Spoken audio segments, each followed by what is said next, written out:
Tervetuloa mukaan ohjelmaan Miksi nuoret jättävät seurakunnat.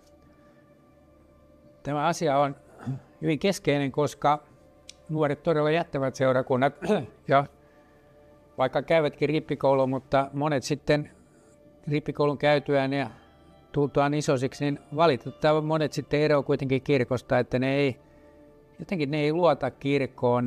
Ne katsoo, että kirkko ei näköjään usko omaan asiansa, että kirkon perusasia, niin kuin kirkkolaissakin sanotaan, että kirkon ylin ohjenuora on Raamattu, niin ei se ole käytännössä niin. Raamatulle sinne viitataan kintaalla, että kaiken maailman epäraamatullista otetaan mukaan ja siinä on takana se, että hyväksytään mitä tahansa, kunhan saadaan vain jäsenmaksun maksavia jäseniä. Että tämä on niin kuin aika pelottavaa, että ainoa kriteeri kirkossa näyttää olevan, että kaikki käy, että kun vaan maksatte jäsenmaksun, niin ei semmoinen kirkko niin kuin vakuuta nuorta, vilpitöntä totuuden etsijää, joka ei usko omaan perusteokseensa, eli Jumalan ilmoitukseen Raamatussa. Niin ainoa tapa, millä me saadaan niin kuin nuoret takaisin seurakuntiin, niin oli se sitten luterilainen tai helluntai tai vapaa-seurakunta tai mikä muu tahansa, niin näistä Jeesukseen uskovista seurakunnista,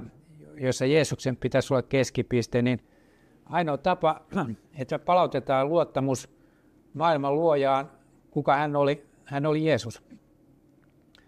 Ja on valitettavaa, että tämä on johtanut siihen, että Jeesusta vihataan, niin kuin Jeesus itse totesi, että maailma vihaa minua, sillä minä osoitan siitä, että sen teot on pahat. Ja nyt kirkko on aikamoisessa kriisissä, koska koko ajan enemmän ja enemmän niin kuin syntiä mitätöidään, jotta saadaan jäsenet pysymään siellä mukana. Ja tämä on niin kuin hyvin, hyvin huono asia ja ei sillä niin kuin ole aikaan saatu mitään pari jonoa kirkkoon liittyviä jäseniä kirkon ovien taakse koputtelemaan, että päästäisikö me jäseniksi, kun teillä ei ole ollenkaan syntiä siellä talossa, niin sehän on kiva paikka. Niin ei se mene niin, vaan kun ihminen tulee Jumalan puhutteluun, niin sen synnintunnon kautta hän tulee uskoon, hän tajuaa, niin kuin jos Pyhä Henki puhuttelee ihmistä, niin ei siinä auta mitkään suvaitsevaisuudet ja kaiken hyväksyminen niin kuin rakkauden nimissä, vaan siinä auttaa totuus. Ja mikä on totuus? Totuus on Jeesus. Jeesus sanoi, minä olen totuus. Ja siitä lähdetään, että jos Pyhä Henki puhuttelee ihmistä, niin silloin kiinnostaa ainoastaan totuus. Ja kyllä ihmisellä on iankaikkisuuden kaipaus sydämessänsä, että kyllä hän jossain vaiheessa kiinnostuu etsimään totuutta. Se tulee jossakin vaiheessa elämää ja silloin pitää niin kuin antaa uskottava kirkko, joka uskoo Raamattuun, Jumalan sanaan. Ja niin kuin se teki 1700 vuotta ennen Hegeliä ja Darwinia ja Marxia ja näitä, jotka tuhosi tämän kristinuskon. Pahimmat konnat tässä oli liberaaliteologit, jotka aikanaan saksalaiset liberaaliteologit tuhos messiaanisen juutalaisen Karl Marxin uskon ja seuraukset me nähdään tänäkin päivänä ympärillämme. No, soluja kannattaa myös tutkia. Tiede on hieno asia, kannatan tieteellistä tutkimusta, mutta nyt puhun tieteellisestä menetelmästä ja kokeellisesta tieteestä, joka on hyvin tärkeää, kun halutaan puolustaa Raamatun historiallisen ilmoituksen arvovaltaa. Onko solujen maailma sähköinen? Me tiedetään tänään, että solujen maailma on erittäin sähköinen. Sähköiset tapahtumat hallitsevat solussa. Solujen viestintä on paljon sähköistä.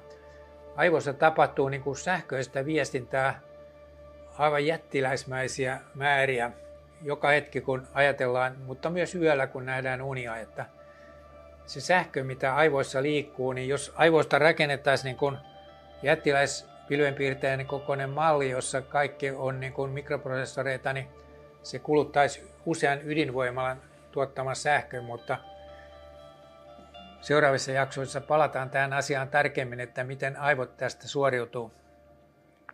Että solujen maailma on sähköinen ja esimerkiksi RNA, joka toimii viestinviejänä, soluhan on osoittautunut nykyään tämmöiseksi RNA-tietokoneeksi, että RNA-molekyylit siellä viestittelee, niin koska ne on sähköisesti varautuneita, niin se edellyttää, että se varaus neutraloidaan tämmöisillä positiivisilla metallijoneilla, kuten esimerkiksi magnesium 2+, se vakauttaa niitä rakenteita, ettei ne takerru toisiinsa. Lähinnä nämä sekundääriset ja tertiääriset rakenteet, joista näytin kuvia aikaisemmissa jaksoissa. No tästä seuraa taas jälleen uusi jättiläismäinen ongelma elämälle, että mistä ihmeestä saatiin paikalle tämmöiset välttämättömät aputekijät, jotka vakautti sen näiden elämän molekyylien sähköisyyden, jotta ne ei takertuisi toisiinsa. Että tämä paketti, mä oon sitä monta kertaa alleviivannut, että tämä on kaikki tai ei mitään. Jos ei sulla ole kaikkia näitä pelaajia siinä joukkueessa, niin sä häviät sen pelin, eli se ei toimi. Et se ei tule pienin askelin, vähän kehitty pikkuhiljaa miljoonien vuosien kuluessa, vaan kaikki pelaajat heti kentälle. Ja otetaan yksi pois, niin peli kaatuu. Eli RNA on sähköisesti varautunut, se pitää neutraloida tämmöisillä magnesium 2+-joneilla vakauttamaan monia rakenteita ja muillakin vakauttajilla. Mistä tuli kampiakseli solumoottoriin? Se on vähän niin kuin auton moottori, että siellä tarvitaan männät, mutta sitten siellä tarvitsee olla myös kampiakseli, että siellä on erilaisia osia, että jos sä saat sen moottorin, niin se ei riitä, mutta sä tarvitset sinne sen kampiakselin, että pannaan monesta eri komponentista kasaan, niin kuin moottoriikin kasataan. Niin tässä on koentsyymi A, se on solumoottorille välttämätön kampiakseli, että ilman noita sinne moottoreihin asennettuna oikeaan paikkaan, niin ei ne toimi. Tähän mä palaan vielä, että mistä tuli nämä moottorin eri osat.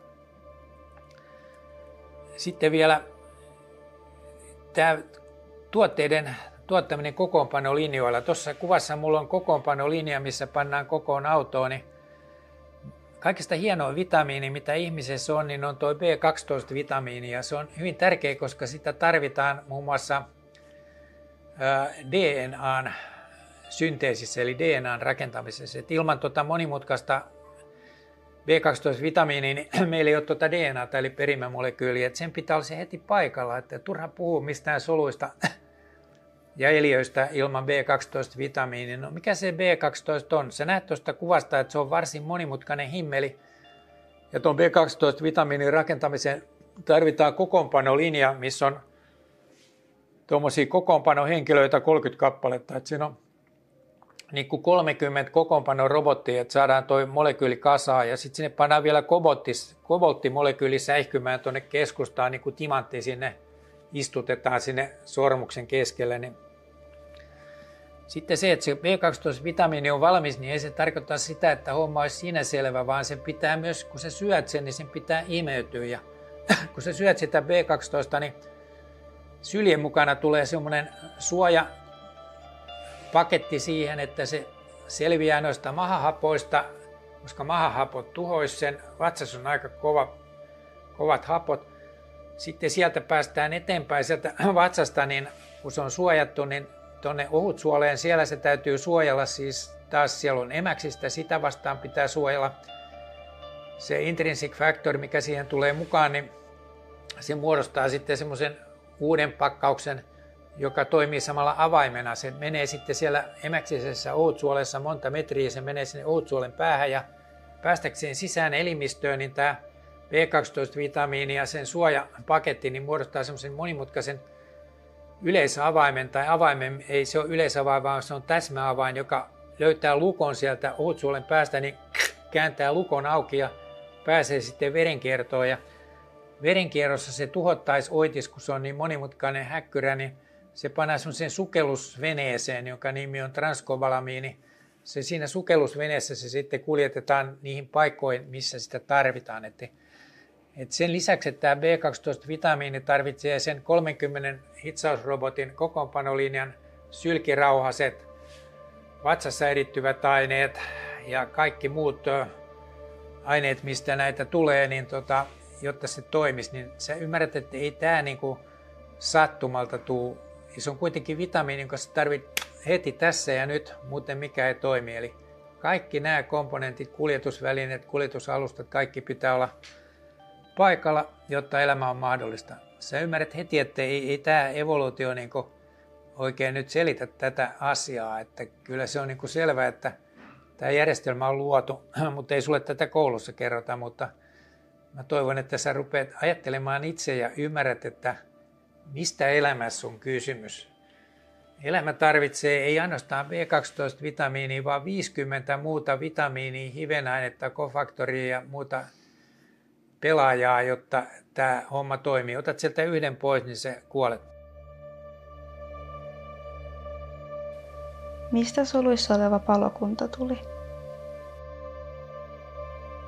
Sitten vielä eräs tärkeä asia, niin kun sä syöt ruokaa, niin se palaa sun elimistössä ikään kuin nuotiolla tuossa paistinpannulla nuo kananmunat, että kun se syöminen on palamista, se ruoka poltetaan niin kuin nuotiolla, että se tuottaa sulle energiaa, niin kun se palaa se ruoka sun elimistössä, siellä täytyy olla palokunta, muuten se ruoan palaminen sun elimistössä polttaisi ja tuhoisi sun elimistön, niin siellä on se sitten paloautot ja palomiehet, jotka ruiskuttaa vettä siihen päälle koko ajan siihen sapuskan päälle, mitä sä oot syönyt, kun se palaa sun elimistössä, ettei se palaminen tuhoa sua.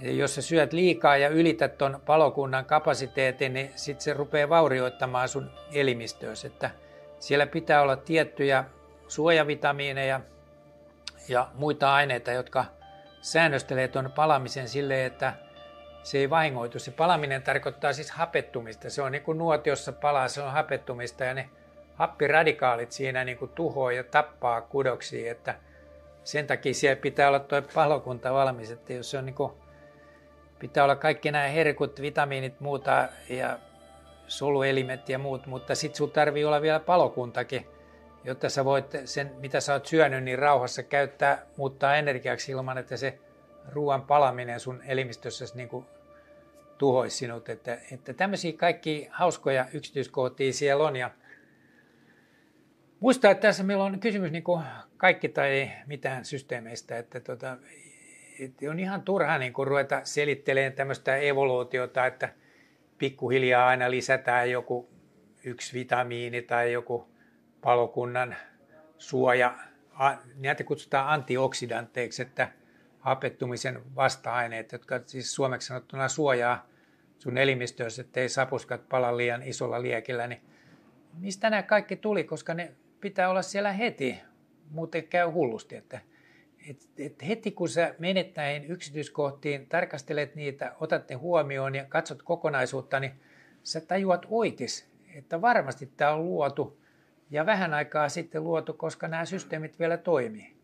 Jokainen ihminen ymmärtää tämän helposti, ei nämä ole vaikeita. Joku voisi sanoa, että tämä on liian vaikeaa, no ei se ole vaikeaa ollenkaan. Ja koska tämä on niin helppo tajuta, lapsikin tämän tajuu, alakoululainenkin tajuu tämän, jos se osataan selittää ymmärrettävästi, että kun sä syöt nyt tuon makaronilaatikon, niin se palaisi liian kovaa, ellei sinne, jos Jumala on laittanut palokuntaa sun elimistöön, niin kyllä se sen tajuu se lapsi. Ja se ymmärtää heti, että se on luotu, kun se on laitettu sinne se palontorjuntajärjestelmä. Ja juuri tämän takia, kun nämä on niin helppoja tajuta, niin nämä on ankarasti kielletty, että tätä luomista ei saa koulussa opettaa, koska lapset ja nuoret oivaltaisivat tämän välittömästi ja hylkäisi tuon darwinistisen näennäistieteen ja ateistisen aivopesu, mitä siellä luokkahuoneessa tänä päivänä harrastetaan, ja samoin muunkin humpuukin, mitä siellä tieteen nimissä opetetaan, koska tätä roskaa darwinismia opetetaan tieteen nimissä, mutta jos me otetaan oikea tiede käyttöön, tieteellinen menetelmä ja kokeelliset menetelmät, niin ne osoittaa välittömästi darwinismin pelkäksi humpuukiksi. Eli nyt on todella aika palauttaa nuoret seurakuntiin ja palauttaa Raamatun arvovalta. Raamattu on totta. Jos haluat pitää nuoret seurakunnassa ja palauttaa Raamatun arvovallan muillekin seurakuntalaisille, tue tätä ohjelmaa. Tukipuhelin 0600 020 30. Puhelun hinta on 13 €. Tilitiedot näkyvät ruudussa. Käyttämällä ruudussa näkyvää viitettä tukesi kohdistuu tälle ohjelmalle. Kiitoksia.